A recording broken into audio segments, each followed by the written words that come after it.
In this video, I'll be showing you step by step how to open up a Pepperstone demo account for Metatrader 4. It is super easy to do. So the first thing you need to do is open up Pepperstone like you usually would on your favorite browser. Then from here, you'll need to log into your account or register for an account if you don't already have one. From here, it should bring something like this inside of the dashboard. Here, you'll need to go over to trading accounts and click demo accounts instead of the live accounts.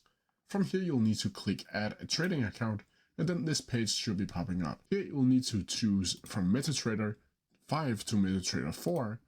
And from here you'll need to enter whether or not you want an account type, which is standard or racer. You'll need to add in a nickname.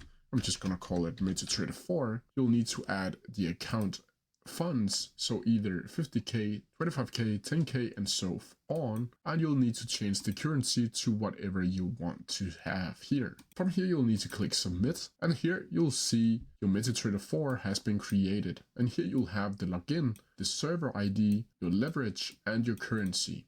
You can down here also download Metatrader 4 for your PC, or you can launch the rep trader for Metatrader 4 and then log into your Metatrader 4 account. But that's how you do it. If you have any questions about it, please leave them down in the comment section below and I'll try my best to answer them as quickly as possible. See ya!